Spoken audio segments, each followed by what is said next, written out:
Hello, everybody, and welcome to Boss Talks. We are here on a Wednesday. Boss Talks episode 59. It's a great number for a great guest. We got Eddy Perez. He is out of Orlando, Florida with Range Water in the property management space. And he's only been there not quite a year, I think approaching a year, maybe. He'll get into that. But he's been in property management for a while now, in the regional manager role for, I think, going on 2 years and maybe a year and a half, somewhere in there. And but in general, just been very active in his local association. He has won awards with NAA. He is just a rising star and a great guy to know and get to know and learn from and talk to. So I'm super excited to talk to him today. We're going to talk on things about learning from just your life experience. He's got a story to tell, and I'm excited to share that with y'all. And then also just being a father, a lot to learn there, right? About being a dad, a leader in your family, but also that translates into a leader in life and the business world as well, obviously. So a lot to go over. Super excited. And then he also just has some thoughts around other parts of the industry. So excited to hear about that. Maybe we'll get controversial. I don't know. You'll have to stick around. I hope we do, because that's what I'm here for. I love mixing it up a little bit. I love giving you something new to chomp on. So hopefully we get there. We'll see. Stick around for it, though, till the end. But I'm Evan Happel. I'm your host. I'm with Community Boss. I'm the director of marketing with them. We have a great solution for managing the physical spaces of your community, whether that's parking with Parking Boss, amenities with Amenity Boss, or mapping with our solution Welcome Boss. We have you covered there, generate some revenue, have a great solution for your residents so that they can navigate where they live and enjoy where they live. And if you have any questions, let me know. But today, it's all about Eddy. So let's bring him to the show. Awesome. Eddy, thanks for being here. Hey, let's get controversial. Let's do it. Should we just start? Should we just start? You want to talk about how the Steelers are going to win the Super Bowl this year? Wow. Steelers. That was unexpected. Steelers. I know. This Florida boy. Steelers guy? I am. Can you believe it? Okay. Well, I mean, you guys don't have – you're in Orlando. You don't have a team, right? I mean, we got Tampa, and I'm originally from South Florida, so Miami sports native, but I grew up watching the Steelers at one of my best buddies' house, and it just stuck, man. The black and gold. I've tried to, cheer on the Dolphins, but, you want to cheer for a winning organization, and the Dolphins just haven't really been that for a little bit, so it just stuck. I mean, you just got to go back a few years to Dan Marino, right? Yeah. I mean, I wasn't really around for Dan Marino like that, but neither was I. So, well, we got Vanessa chiming in about her go-to, which is the Chiefs. I had her on the show. She definitely represented Chiefs Kingdom. I didn't know it was revered as Chiefs Kingdom. That's a new one for me, but but Steelers, hey, they've been a perennial power in the NFL, so it's not a hard one to get behind. It's fun to root for a team that tends to win. And Evan, I think the thing that I like most about their organization is they're very quiet, very on the down low. They're not very gaudy, so to say. There's not a lot of press surrounding them. And so I think maybe that's why I tend to relate to them a little bit more, because that's the way I want to live my life, just like under the radar, win at life, but I don't need all the other stuff that comes with it. I would prefer not to have it, so. Got it. All right. Well, that was a great show. He doesn't want to be on, so. Well, hate to disappoint everybody. Just kidding. All right. But thank you, everybody that's on already. And just, Eddy, so can you see the comments? Yeah, I sure can. Yeah. Beautiful. Good. Sure can. All right. Well, before we get into it any further, I have 3 questions that I like to ask my guests. So Yeah. let's get right into it. So, Eddie, when it comes to building community, both in your professional and personal life, how is it that you like to go about that? Yeah, that's a great question. Not a fan of anything that's, revolves around small talk. So I love community, and I think community is done by doing life with people. And, what does doing life with people look like? Well, I mean, let's go play around golf. Let's go come over for dinner. That's more on the personal side of things. Maybe on the professional side, it's let me spend some time with you. You can't lead people that you don't spend time with. That just could never happen. And so, for me, it's, hey, how can I come alongside someone and do life with them? It sounds cliche, but honestly, I think it's simple. Yeah. I mean, you're right. We don't need to overcomplicate it. Doing life with people. Some people have some kind of gift of like just attracting people to them. Sure. But I think the best way to kind of go deep and long with people is to actually spend time with them. So yeah. And it's the consistency aspect of it too. I don't know if I've read it in a book or if it's just like a cliche thing to say now, where it's like consistency over intensity. And I think in leadership, especially if you're new to a role or whatever it may be, it's like you want to be intense. You're trying to make a mark, you're trying to make a difference. And so you kind of lean more towards intensity, but really I think time tells all things. And if you're consistent over time, I think that's how, you could build consistency with people. So, right. Or community rather. Yeah. No, consistency. I mean, that's what I'm hoping to do by doing this show is like build community, be consistent, show up weekly, give people an opportunity to talk and share themselves and have an audience that can chime in. So, So yeah, consistency, definitely. People get used to it. It's like I used to do events on a regular basis. I know you're familiar with Apartment Life. So I used to work with Apartment Life, doing events.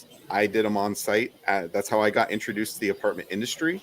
And you only build relationships with your neighbors if you're consistent.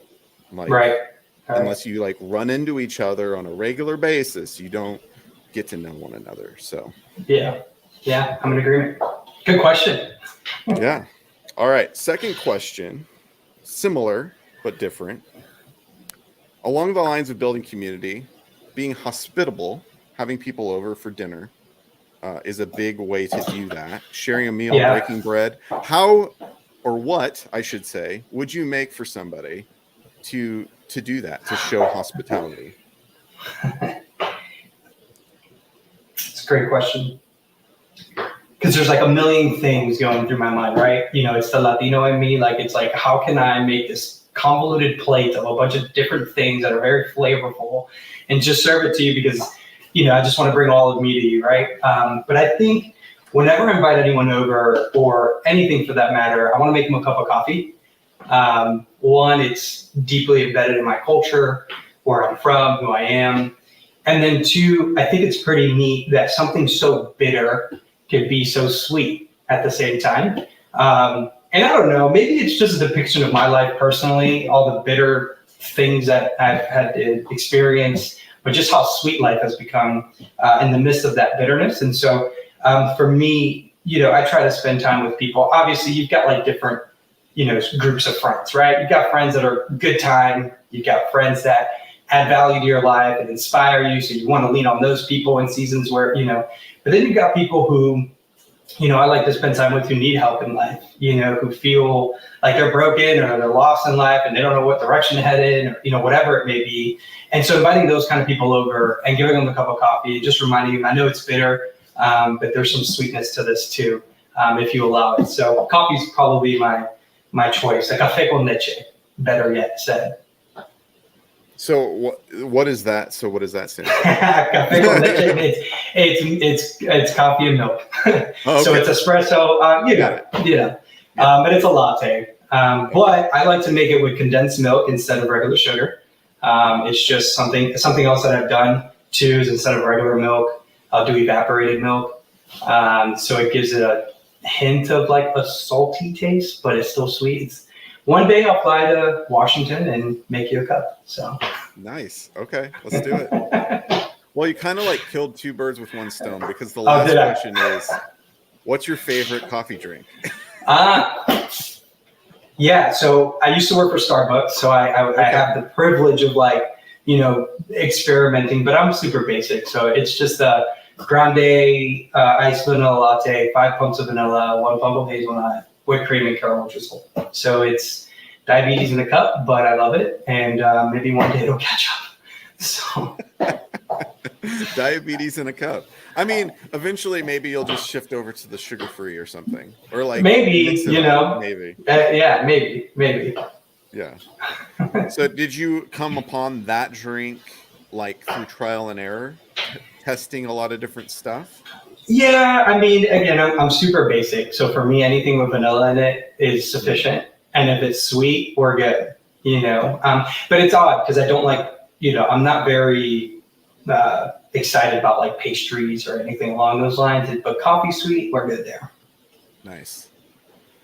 Well, maybe we need to get you to make some coffee at a conference or something. Like maybe. we'll set up a hospitality booth, and we'll literally be the ones making coffee and bringing people together. Yeah. I'd love that. Make it happen. Invite me. I got you. Nice. We did have, so at NAA, I don't think you were able to be there, but we did have a brunch. We had a barista on site, unlimited coffee flowing. Nice. Another tidbit, and you're going to get some, is we have our own coffee, Boss Blend. You're going to also get a coffee mug to go with it. So those will be coming to you hopefully shortly. But all right. Yes. All right. Representing the Northwest with some coffee. So Exactly. Awesome. Well, thanks for answering. I didn't know that you had been a barista. There you go. Look at that.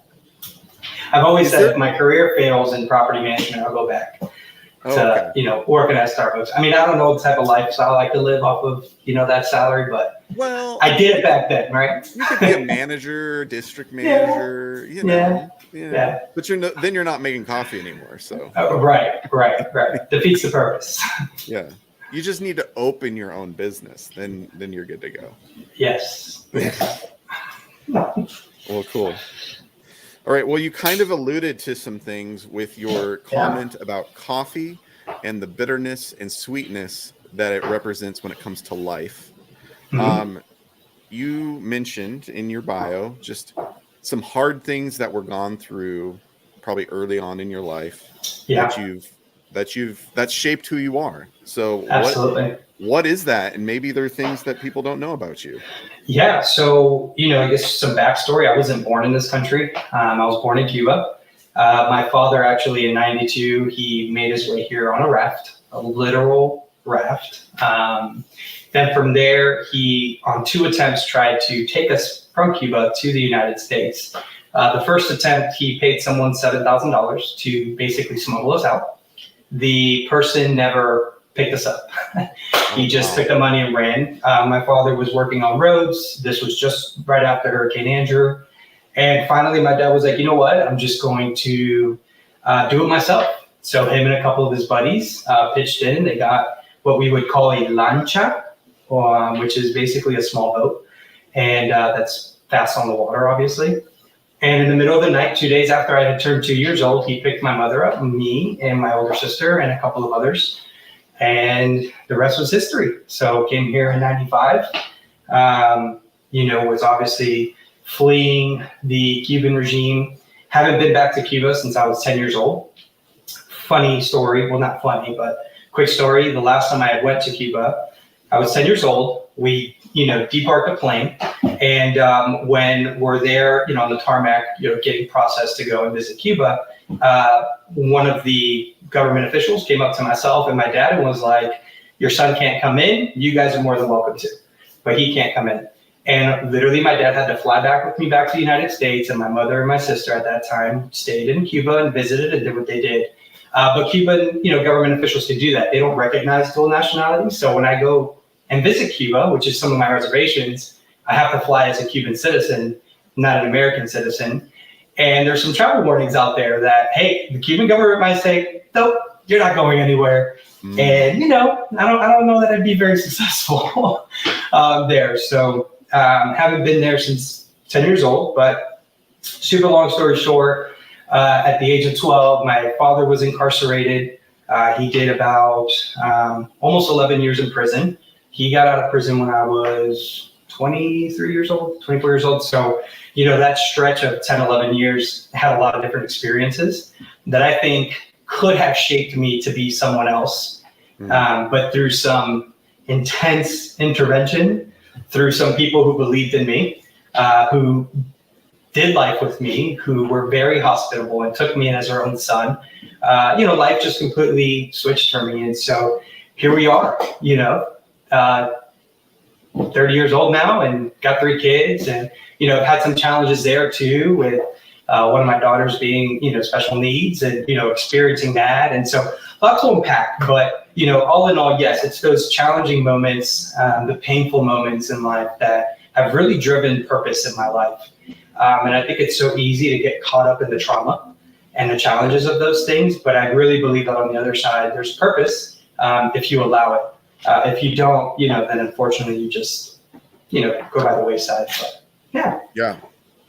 Well, I mean, that is quite the story. And I will say, like, being somebody that's been not directly impacted, but seen people impacted by traumatic things, like, Sure. It's not something that just goes away.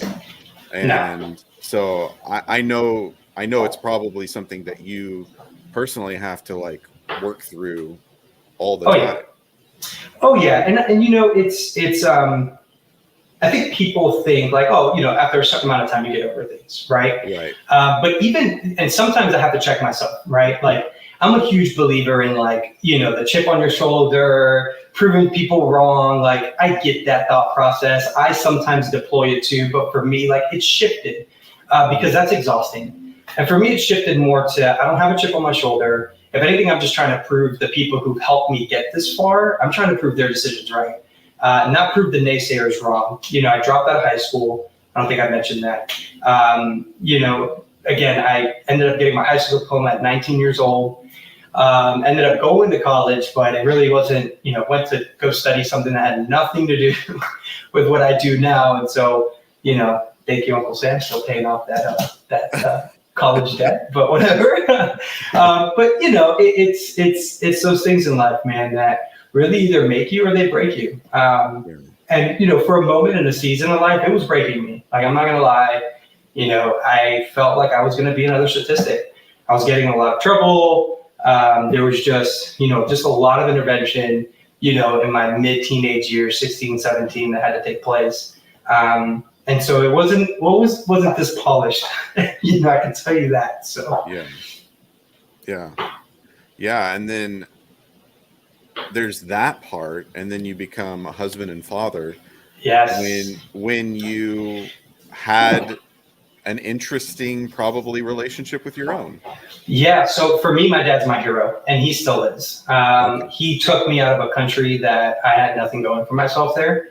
And for me, it's, you know, the vigor that you have to spend 3 nights in the middle of an ocean with no type of motor, nothing, and just you're there just hoping that you make it or you get lost at sea. That to me takes a lot of courage. And so for me, he's always my hero. You know, unfortunately, you are a product of your environment.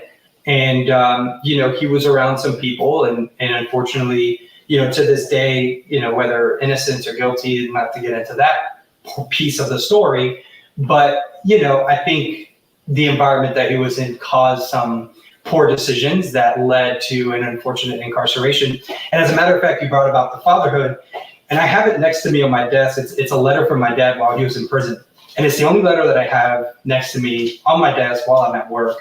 And in here, he says, you know, it breaks my heart to know that I'm never going to realize the dream that I had at an early age, which was to father a son at your age. At the time, I was maybe 14, 15 years old.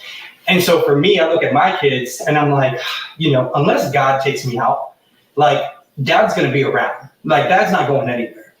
Because, I think, and maybe this is where we get controversial, I think part of the biggest issue we have in our society, whether it's national or global, I think it's a fatherhood issue.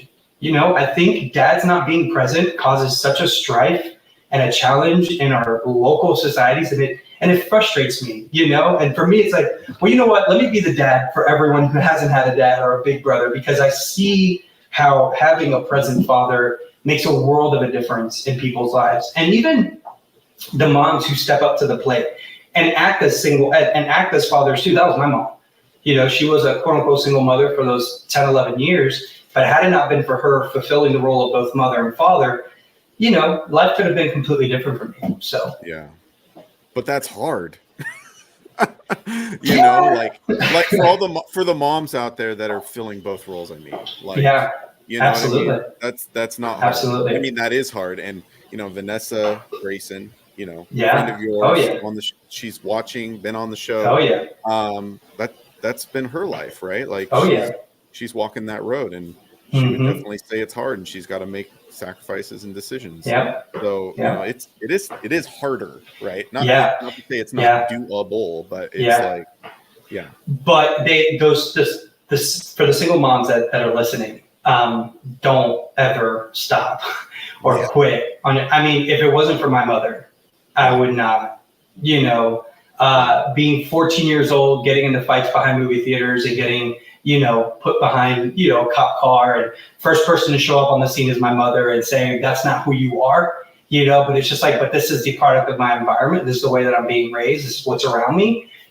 What do you expect, Mom? And it was like, oh no, like this isn't happening, and the constant just challenges, between me and my mother. I mean, if it wasn't for her, my dad was trying to raise me with letters, but I was 14 years old. I could barely speak Spanish nor read it. You really think I could comprehend the messaging? No, it was my mom. So yeah, that's crazy. So like, for you as a person that came from Cuba, you just mentioned that at the time, at least, maybe it's changed now, but like, did you not know Spanish? Has that been something that... No, so great question. No, I speak Spanish fluently. I write it fluently. My kids do not. I mean, they're still really young, right? Yeah. I'm trying to instill that. So like, I'm starting to put on like Spanish cartoons. But even then, like, I think it's so valuable to, be multilingual or Duolingo. But yeah, I mean, if it wasn't probably for my grandmother, because my mom knows English, she learned it. My grandma was really the one that would speak Spanish to me, and it kind of stuck. So I was like forced, but I became a much better Spanish speaker after 18 because it became more intentional for me. So yeah. I mean, that's an interesting thing. So my wife is biracial. She is Mexican and white, and she didn't grow up learning Spanish. She actually grew up with her mom, who was white, and but she presents as being very Hispanic. So she always is approached by, especially people who are Latino or Latino, that they assume that she's going to respond to them if she's spoken to in Spanish. And she does know Spanish to a degree, but it's all been through classes, not through growing up with it. So it's similar with my wife too. She, everyone will talk to her in Spanish because, her appearance is like straight up Latina, but then she's like, no entiendo. It's like Eddie. But she's like it though. She's like it, So yeah. I just find it like she would really like to know it better, and like so I know that in general is something that's hard when somebody presents a certain way and then there's an expectation put on them. They feel this pressure to like represent in a certain way. Yeah, and I love that you say that, because there is sometimes an expectation on people to present a certain way, like you said, but how about the lack thereof? How about people who you don't expect them to present the way that they present, or don't expect them to have the mind that they have, or the thought process that they have? You get the gist. And so, I think, not maybe for me specifically in my life, but I know there's a lot of people who, unfortunately, because of their accent, because of the way that they communicate, the expectations aren't even there. My mother just got her master's degree. in behavior applied sciences, where she wants to help kids who are on the spectrum, much like her granddaughter. It's a passion of hers. And she went out and got a master's degree to add more value, to the family and et cetera. And for her, she's got a very strong accent. And I know for a fact when she tries to communicate, people automatically, would discredit her because of that. But it's just like, well, hold on. She's very well studied and she has a bachelor's degree in transportation engineering. Like, to get a master's degree is pretty challenging as it is. And so, I think it's also the loss of an expectation that people have because of the way one presents themselves. Yeah. And that's super sad. I've come across a number of people that have come from other countries, in those other countries, that like became a doctor or whatever, and they come here and they're treated as if they know nothing. Right. And it's just like, how do we do that to people? Yeah, which, our country is founded on immigrants. Right. That was the whole thing about, the gift of the Statue of Liberty. It's inscribed on there, give me your poor, give me your least loved and appreciated and liked, and give them to us. We'll take them because people ultimately add a lot of value. So. Yeah. Well, thank you so much for sharing part of your story. I'm sure there's more of you. I'm giving you trying to be sure. Probably multiple episodes that we could get into, I'm sure. But no, it's great to hear more about you, because I think, knowing people on a more personal level helps us to understand like perspective and love that, and appreciate people more, I think. Because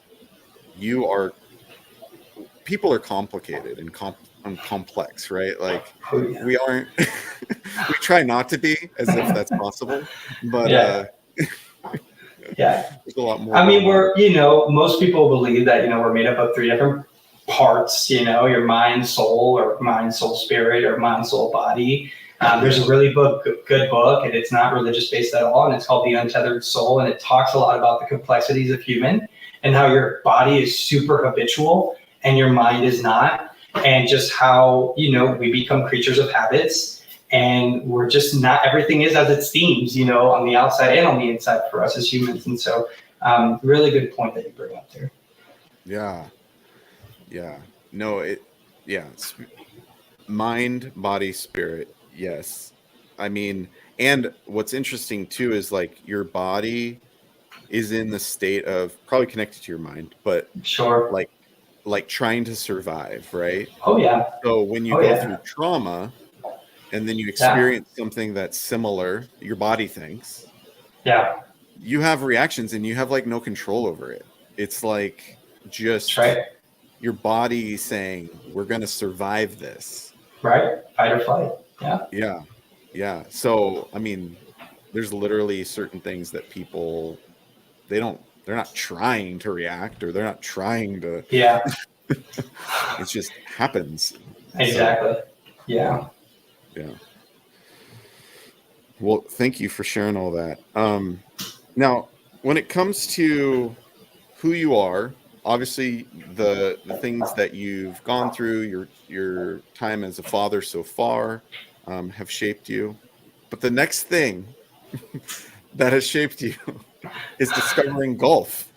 It has. And, I don't know if it's just because my knees don't work like they used to, so I can't play basketball like I once could. But yeah, I've become obsessed with golf. And, it's maybe not the best sport to become obsessed with because of the significant cost of playing the game. And, my dad's like, there's only one kind of person that plays golf, and it's rich people, and you're not rich. And I'm like, you're right, I'm not, but I make it happen. But I've really enjoyed the game because I think it's more mental than anything else. And, good buddy of mine, let's go golfing. We'll probably take off later today, actually. But I think it's more mental. And I don't know if it was Michael Jordan that said it, or if it was, I think it was Michael that said it, where golf is the only sport. Well, yes, you're competing against other people, right? I mean, to win a tournament, you got to compete against other people, but you're really competing against yourself and the mental game of it. I mean, if you ever watch professionals play golf, it almost makes you feel like you're not as bad as you think you are, because you see these guys hitting, shots the same way that sometimes you'll hit them. Although mine's are more, right. Ours are more like consistently bad. Theirs is like, really, you missed a putt? Like, what are you doing? You know better, because it's a mind game. But yeah, I've really enjoyed the sport, and more so than that, like if you're playing basketball or you're playing football or anything else, you're not really communicating outside of like passing the ball, play defense, like I rip the flag off you, like whatever. In golf, there's so much time to actually spend time with people. So when you talk about building community, my new favorite way, whenever, vendor partners want to like spend time with me or whatever, maybe a friend or whoever, and they're like, let's do lunch. I'm like, no, let's go play golf. If you really want to get to know me, if it's not a transactional relationship and you really want to build rapport with me, let's go play some golf. Let's talk about our kids. Let's talk about our families. Let's talk about our upbringing. Let's talk about our jobs. We've got 4 to 5 hours of time with each other. Yeah. Let's do it. Also, so I think that's why I fell in love with it. The other thing you're going to learn is how they deal with stress and failure. Oh, which, and I've heard of that. It's like, if you're in business, play golf with someone, because the way they play golf says a lot about how they do business. Listen, I pick up the ball all the time. I am like, nope, breakfast ball, give me another ball, I'm going to take another swing, because I'm still learning.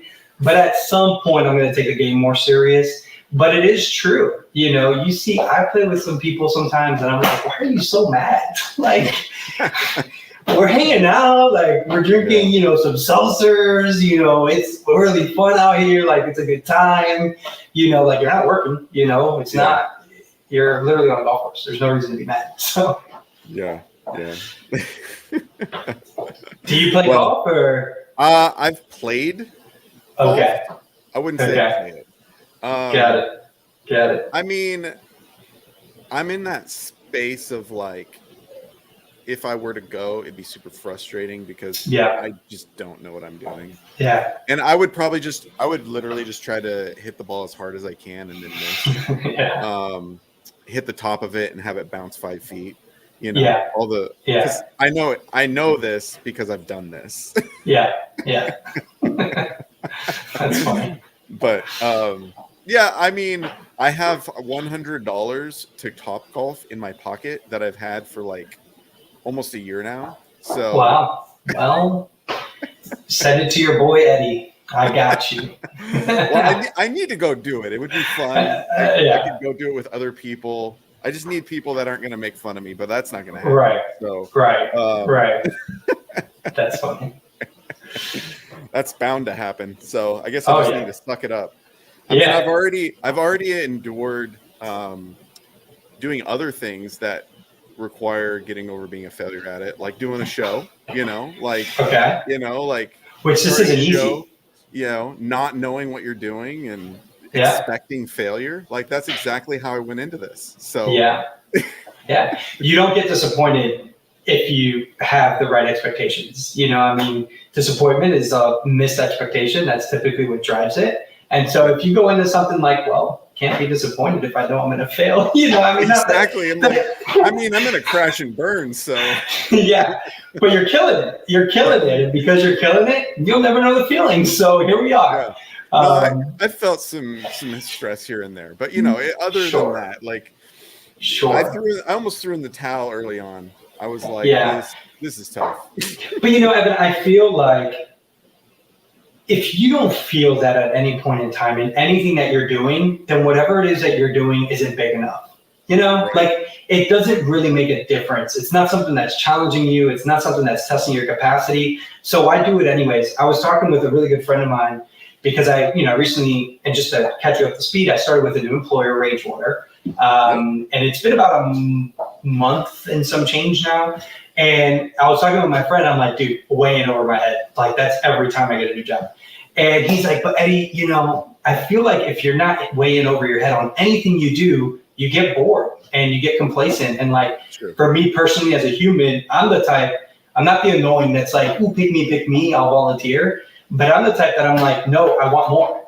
I need more. If I'm not stretched, I'm not growing. And healthy things grow, and I want to be challenged. Otherwise I just get bored, and it's not the life I want to live. So. Yeah.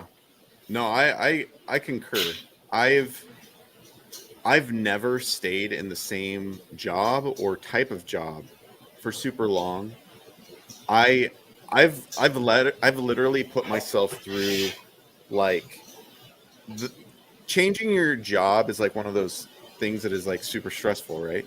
Yeah. But changing your job and doing something that is completely different is like on another level. And sure. So Sure. I've done sales, I led a nonprofit, but everything I did, I never did before, right? And if you're afraid of that next thing, that's okay, as long as you actually try, right? Like, try to do it. Because you might fail at it. You may end up hating it. Like, but you didn't know until you did it. Exactly. And you almost have to be obsessive in the process on anything and everything that you do, especially if you want to make a difference. And I think it goes back to the intensity and consistency thing.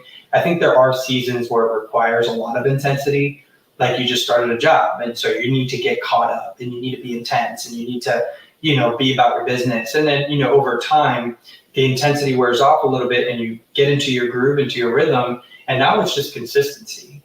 My decisions are typically the same way. Your team knows how you react and how you respond to challenges and situations and circumstances, and so it makes a world of difference at that point. But. Yeah. So I think I got it wrong. You've been in a regional role for about a year total? So during my time with Kettler, I was more in a multi-site role. So I oversaw two deals in Central Florida. Had an opportunity to take the next step in my career, became a regional property manager with Wendover.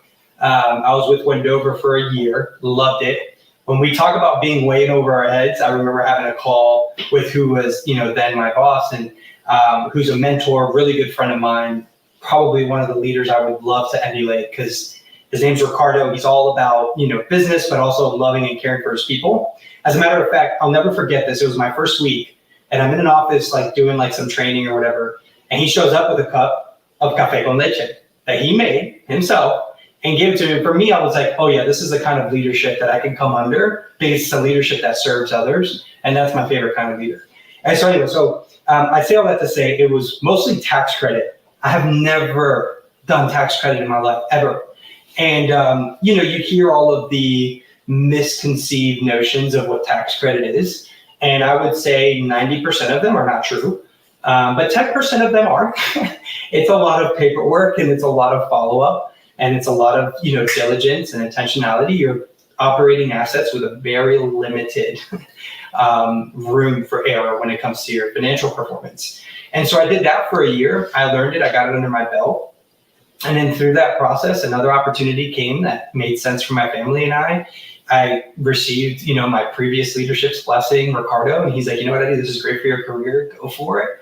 And, now most, if not my whole entire book of business now, is third-party fee management, which I've had a little bit of in the past, but not to the level that I have it now. And so again, it's just something else that I put in my toolkit and my tool set that I just didn't have before. And those are the opportunities that one should consider. I'm not about making a lateral move because I think the grass is greener, because I think grass is green wherever you water it. Although sometimes you need to make a jump. I get that. But for the most part, if it's an opportunity that's going to challenge me, I'm going to grow, and it makes sense for my family, how could I not?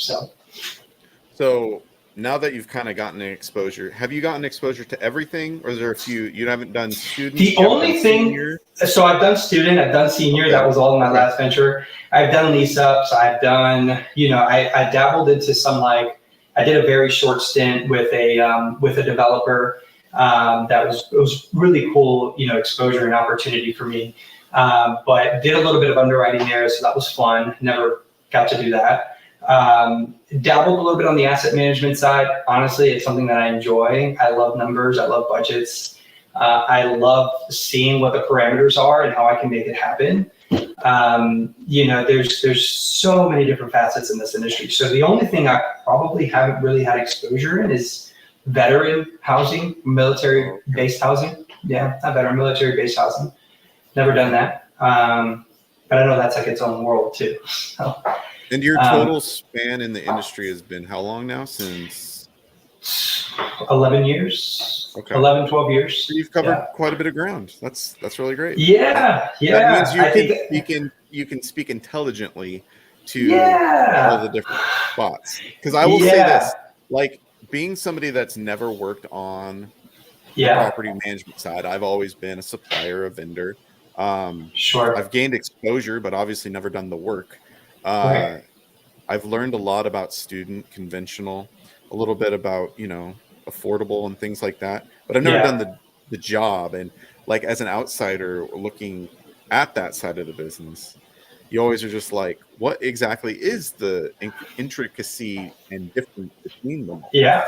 So I mean, to try to make it as simple as possible, the way that I explain it to my friends is, hey, you've got this one big product that you have to pay monthly for, and it costs this much money, and you have to figure out with all these other subsets of products that you have within this large product or your doors, how to make money and how to reduce your expenses and how to operate it so that it can continue making money.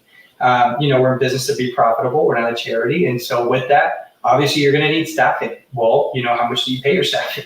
And what is your salary scope? Your rents. What can you charge? If I can't get this much in rents, can I make it up somewhere else? Another income. Can I cut back on expenses by doing things in-house? Or can I, maybe somehow, some way unify our business operations and have like an offsite team that does a lot of the stuff that our on-site personnel does to help, assist.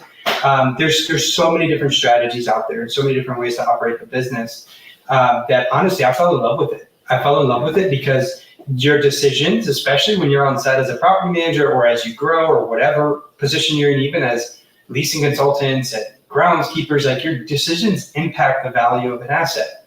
And if you're able to save the company $1 or $2 or $50, $1,000, I mean, what that does to a valuation on a deal is incredible. And those are the things that make me geek out. Some people are like, I don't care, but for me, as someone who aspires to own them one day, I have to know this stuff and I have to understand how to, have debt and how to carry it and leverage it the right way, and so the exposure that I'm in now is helping me towards those steps. So. That's awesome. And what you just hit on about valuation and increasing value at a community, by just adding $1 here and there, like that's wild to me, that whole idea and how it exponentially brings value to a community, because we really didn't realize that in our, like as a supplier.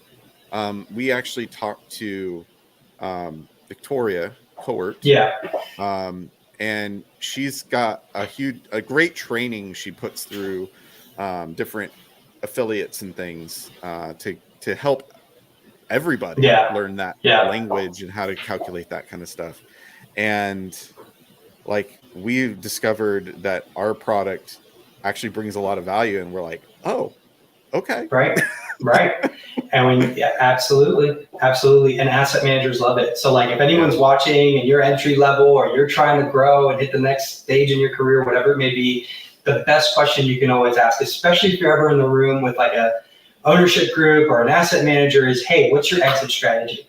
And what does that look like? And how can I make that happen? Is your exit strategy to lease it up and sell it as quickly as possible so you're not necessarily caring about revenue growth? You just lease it up and sell because of the strategy. That's fine. Is it a long-term hold and you're trying to increase rents 5 to 8% over the next 7 years? Great. Divide that by a cap rate and see what it gives you.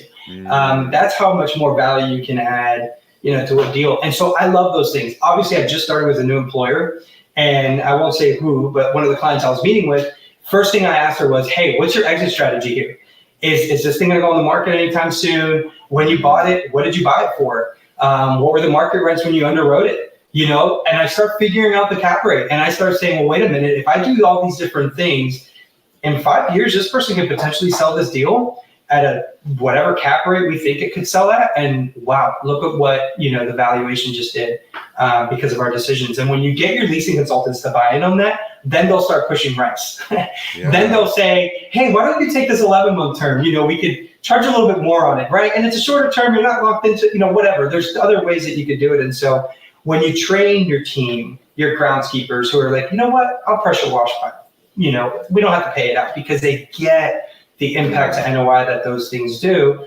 It makes a difference. But as the employer and as the person who is providing, these employees with jobs, if you have a team that thinks like that, then you should be compensating them as such. If you're not, and you're like, oh, well, I can get away with paying you X, Y, Z, but you're saving me all this money. No, that ain't cool. And I don't think that should be a thing. And so anyway. That's interesting you say that, because I think it was Vanessa or someone else. It was Vanessa, and I think it was somebody from over here known as JFK. Do you know JFK? Mm-hmm. So Fern Kirkland. I always get it messed up. Jessica, I think. Jessica Fern Kirkland. But she was just on a podcast, and she was talking about how sometimes it feels like people on site aren't given, here we're going to get controversial. People on site aren't necessarily given the skills and education to elevate the property, almost like if you don't give them the full package of information and education, they can't demand more money for themselves. And so it's like they're carrying out the bidding of whomever, owner, whomever, right? So that they're worth less. Yeah.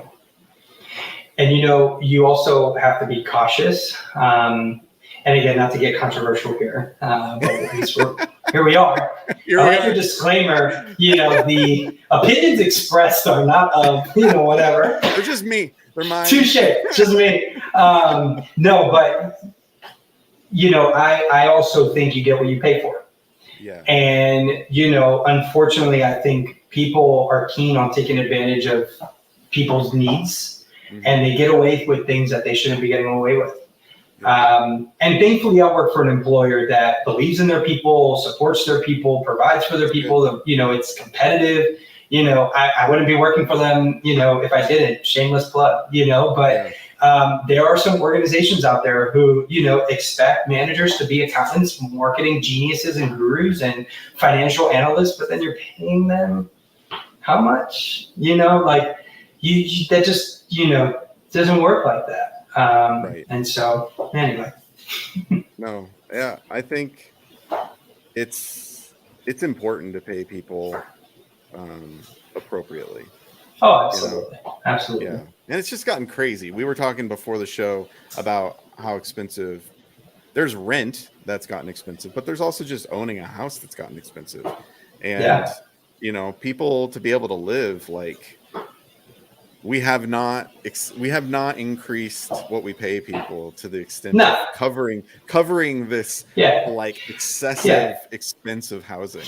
Yeah, and then that's why, Evan, you saw this incredible, the Great Resignation or whatever, and it was really just people going from one job to the next, because it's like, well, if I cannot get a raise that's similar to like the increase in CPI of 11%, inflation, then I'm going to go to a different employer that's willing to pay me that, who values that. And so, it's that aspect too that contributes to it too. And it's a different economy. It's a different world. And I blame my generation for it. You blame the millennials. All right, well, great segue. Because you did say that we are in the midst of the millennials. A huge transition. Absolutely. Oh yeah, absolutely. And I will tell you, if it hasn't happened already, it's anytime soon, millennials will be the greatest workforce in America. And when I say greatest, I mean by number count, or many people working, not, subjectively, so to say. Yeah. Although I think, no. And as a matter of fact, there was actually a study, and I could pull it up because it's not an arbitrary study that I'm just coming up with. There was a study, and now I want to find it and send it to you so you could post it out. But it has shown that the millennial generations are the ones who have logged the most amount of work hours because of the rising cost of food, housing, and everything in between has led that to us. If you follow me on Instagram, I'm very transparent with my life. I was working last night till midnight because you know what? I got to get stuff done. And I'm up at 7. And as soon as I drop my kid off, I start working. You know, like and I'm not quantifying like the amount of hours or whatever. You know, everyone's different and they do things differently. And there's moments and times where you have to work a little bit harder than other times, whatever it may be. But yeah, you know, I love my generation. I support my generation. And I just feel like we've had a bad rap for so long that, you know, I just stand against it, you know, fully. I remember being in a room of people and there was a gentleman, it was a leadership seminar, and there was a gentleman, when I had disclosed my age, he was like, oh, I had no idea. And I'm like, do I not look like I'm in my late 20s? And this was, you know, a few years ago. But the whole time he was just saying so many different things about, you know, the millennial generation, they don't want to work and this and that. And I get there is some validity to some of that, but I also think when I say go back to it, we're part of the problem, we're the ones to blame for it. We've also come to the notion of like, you know what, we're not going to settle. And we're not going to just say, well, okay, because that's what, you know, the big man says that we should do. That's what we're going to do. No, I think there's a lot of information out there. We're well informed.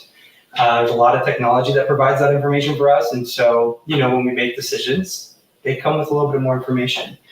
But I will add to this, and I think the challenge of those transitioning into millennial leadership or our leaders who are millennials and having to make decisions, especially business decisions, what's challenging is most of us, and I include myself in this, we've never experienced an economic downturn as adults, you know, and whether we're in an economic downturn or whether we're about to be, I mean, that's just a whole nother topic of conversation. But 2-3 years ago, all you had to do was like, hey, here's the apartment, do you want it? And everyone was leasing. But in today's market, yeah, a little of that is still around, but it's not as easy anymore. Now you have to follow up. Now you have to try and sell and close. Now you have to ask for a deposit. Now you have to ask for the lease. You know, so it's just changed so much. And, you know, unfortunately, we weren't, you know, we were around, but most of us in 2008, 2009, I was in 8th grade, 7th grade, 9th grade. I don't even remember, you know, so like I didn't, you know, bills were paid. I don't know, you know, so. Yeah. So what do you think the millennials are going to bring to the table that is a different perspective? Yeah. I think to sum it up, because there is so much out there. And I'm trying to find the right words for this, but I don't want to say, I think if there's anything we bring, it's a lack of tolerance. And I don't know if that's the right way to say it, but we're just not going to tolerate abuse. We're not going to tolerate bad business. We're not going to tolerate things that damage our integrity. So I think, at least maybe me personally, I just don't tolerate it. I don't tolerate people talking about other people around me in a negative way. I'm just not a fan of that. You know, I think, and again, I'm a millennial, so I'm only speaking to myself. Other people value different things, and that's fine. I respect it, but that's what I value, right? Yeah. And so for me personally, the value I add is a lack of tolerance for the same things that don't work, a lack of tolerance for status quo, a lack of tolerance for, hey, this is just how we've always done it. Those things. So yeah, I think that's a good word for it, because you know there's the swirling of like, oh, millennials don't want to work. It's always millennials. I don't know why we don't ever talk about the younger group, but I know, leave us alone. Talk about Gen Z. It's always the millennials. We're terrible. I'm an elder millennial. 84 is my birthday, so elder. I'm on the other elder. Yeah. Exactly. Yes. I saw all the technology come. So yeah, I did it. I mean, I do remember like unplugging the line because I want to get on AIM, and it was between like my sister and I in her room and my room, and like who's plugged into the internet.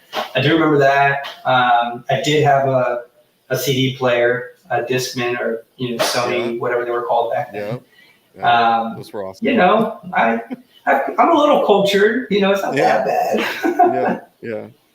Yeah. Well, and I was just going to say, like, when it comes to being a millennial, it so often is what you were saying about tolerance, right? Like, you don't tolerate certain things. I think is very true, because when you go back to what you're saying about the Great Resignation and things like that, we literally just don't tolerate being treated a certain way. And I think it's weird because you look at, like, I guess my parents and, like, baby boomers and things like that.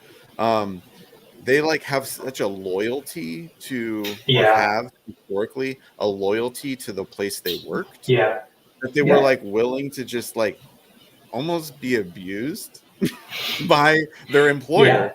And they're like, because they paid me. Okay. Which I think it's a two-way street. I do think it's a two-way street, and employers should be loyal to their employees, employees should be loyal to employers. And I will say, Evan, like, it really was the last 3 years of my career, a year and a half, 2 years, that I jumped around. And it was really because it made sense for me too. But I'm of the clock that I would love to stay with my employer for 20 years, Sure. But hey, those 20 years, was it that good? And it's not just financially. It's all the other things that come in between that. Was it that good that I didn't care to go anywhere else, like it's like, I'm good with what I've got at home. You know what I mean? So like, why do I need to go look elsewhere? I'm good. So yeah. Well, in that side of the business, the side you're on, is very interesting because so much happens. Properties sell, things move around. In the new stage of a new owner and this and that, you may just not have a job, like, therefore need to find a new company. Like, that kind of stuff seems to happen like constantly. So it does. You're basically you're in the, it's not a union, but it's like you're in multifamily is literally just this big umbrella industry that that's why you got to treat everybody good, because you might just work for.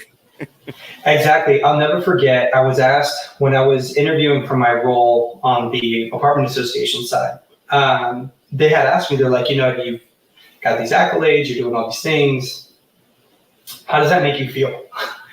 And I was like, I feel a lot of pressure that I don't want, because now I have to live, above reproach. And now people see me and have an expectation of me, and I don't want that. Because I will disappoint you at one point in time. And so I would rather not have it. And so, for me, it's like you said, you have to take care of your reputation. You have to go, because, perception's reality, and what way people perceive you is everything, and it's not what you know, it's who you know at the end of the day. And if who you know knows all the bad things about you, and that's their perception of you, then it just makes it a little bit more challenging. So, well, that's why, and I think, doing the show, speaking about yourself, letting people know who you are. I think transparency is so important and good, and authenticity. Presenting yourself as who you really are is way easier to emulate for the long term than a fake Eddy. I mean, I've been there, done that. I don't have time or energy for it.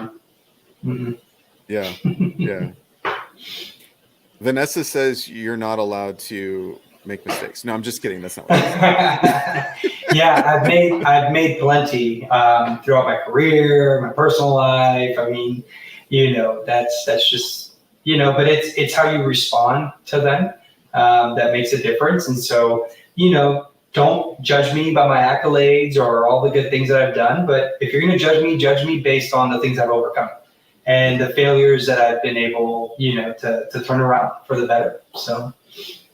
Yeah, absolutely. No, she was just commenting on it's like you can't make mistakes. Yeah. Oh yeah. But yeah, authentic leadership. Donald Davenport chimed in. Authentic leadership works. Totally. Yes. Totally. Okay, so we got to the end. There's one more thing on the list, and that is your thoughts surrounding DEI. Now, this, I have no idea where you're going with this, just so everybody knows. Not a clue. So, floor is yours, because I don't know. Yeah. I got to keep it spicy, right? No. I am one. I mean, I am Latino, right? I have a father-in-law who is Black. I've got people in my family who are who are part of the LGBTQ community. Like I've got the gamut within, the different types of people in my circle. I'm not just Latino. There's so many different people in my sphere of realm. But something that I just personally have chosen to focus on, and I love celebrating people's differences and what makes them them. I'm for it. I support it. I love it. I'm here for it. But I think me as a human, personally, I have just chosen to pursue what makes us similar and the things that we value as humans. And that's what I tend to lean into and to look at.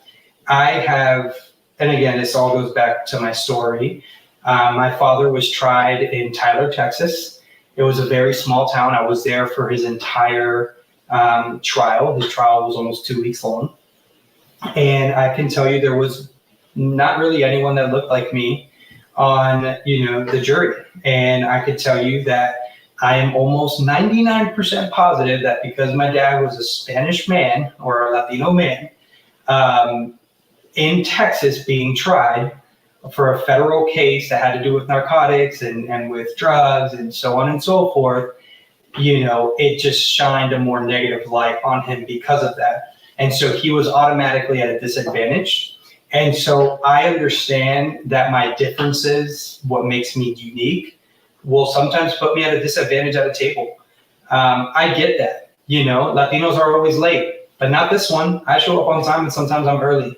Latinos are loud and boisterous and all the in between. That's not really who I am. For me personally, though, what gives me an advantage when I meet with people and sit across people, I'm more focused at, hey, Evan, what makes you similar to me? What do you love? You love Star Wars? So do I. You've got kids? So do I. Love being a great dad? So do I. And then when you're doing that, you realize, like, wow, people are so human. And we forget just how human we are. And I love it. I support the differences. I love the diversity. I'm for it, Yeah. But in this next season of my life, I have just been super hyper focused on when I get to meet people is I want to know how you and I are similar and how we can connect and relate to each other based on those similarities. And for me, your values and your principles and your ethics are way more important to me than anything else. And so a little controversial, but no one that ever makes a difference in life isn't a little controversial. And I'm okay with that. I've learned that. So yeah. Do you? And I appreciate you giving your perspective for sure. Because I've had people that are probably on that embrace, like, I guess the other viewpoint of DEI on the show as well. And so, yeah, I'm a learner. So like, I like to hear from everybody and learn from everybody and take things like but like learn from each person. Yeah. And I think what you just said is very beautiful, like to get to know people and see the person that's right in front of you and to a degree, like not stereotype them, right? Like not put them in a box because they are Latino or they are Black or they are whatever. Because and I learned this from my wife as well, is that you're literally meeting a person. You can't like, because she's in the behavioral health world, social work, and you can't like meet a person and then just come up with a solution for them. No, you actually have to get to know them. Right.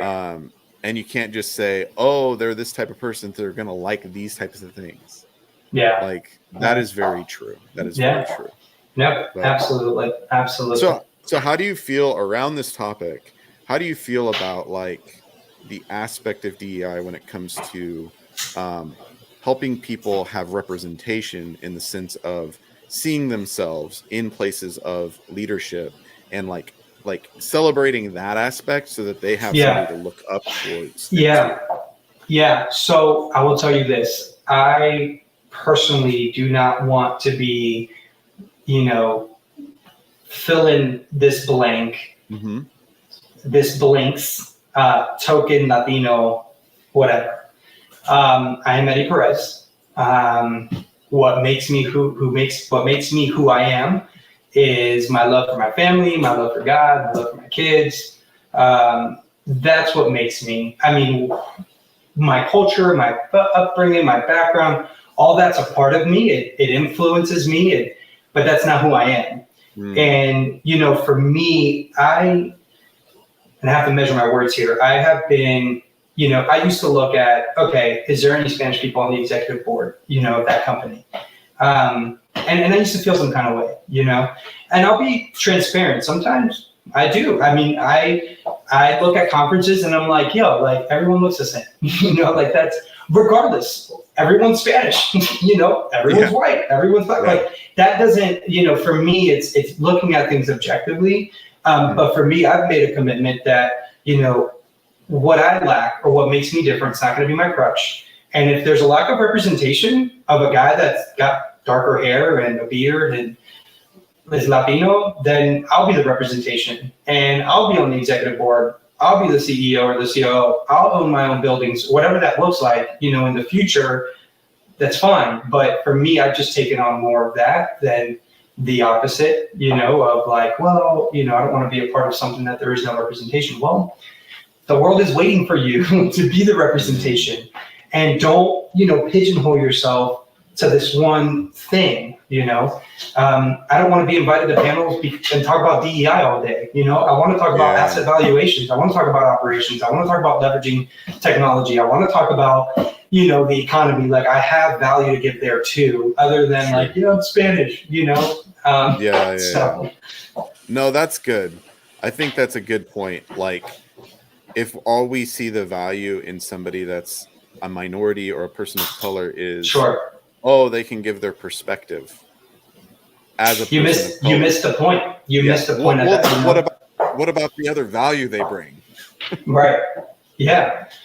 And it's because, they're Spanish or they're black or they're white that they add so much more value to this table. So we need to invite them because their perspective is so different than ours. But if you continue pigeonholing people to these topics of conversations that are only related to DEI, you miss the mark, you miss the point, and you can never get the best out of people. And so, anyway, you struck a chord there. Good. Well, I appreciate your word. I mean, there's going to be always people that, like, even when I'm talking with somebody that's very passionate about DEI, like, and like, and again, there's nothing wrong with that, but I think it's good to hear all perspectives too, because you're not even saying you're against the idea of DEI. No, you just have a different take personally about like how you want to be seen mostly. And correct. And so I think that's good, because I think we can get so like in that direction that's all that we place the value on. I mean, I sit on DEI councils and different boards, and I'm involved in very numerous different things as it relates to DEI efforts. I mean, I live it, I breathe it, I love it. I'm for it. But just for me, it's me personally. I want to be known more as just Eddy, the Latino who's in property management, that just fills the void of, well, we need a Spanish guy. Let's bring him on board. I think we're created for more than, those things. So yeah, absolutely. Well, on that note, Eddy, thank you so much for being here. Thank you for all that joined us, that added to the conversation in the audience. Appreciate you as well. And for all that don't know, Eddy, he was a guest. I've had many guests. This is 59, episode 59 at Boss Talks. You can be a guest too. Like, the floor is open. I want you to contribute and give your perspective, your leadership style, your story. Let's get to know each other better. Let's elevate more people and give everybody an opportunity to shine a light on what makes them a boss. Because Eddy's a boss. So let's embrace him. Let's elevate him to the next level. And I just want to continue watching Eddy as he succeeds and does well in his career, because I'm excited to see where you go, man. I appreciate it. It was a pleasure and an honor, man. Definitely don't take it for granted. So yeah, thank you. Right. Absolutely. Take care, everyone. It's Boss Talks. We're done for today. See you next week. Same time, same place. Thanks, everybody.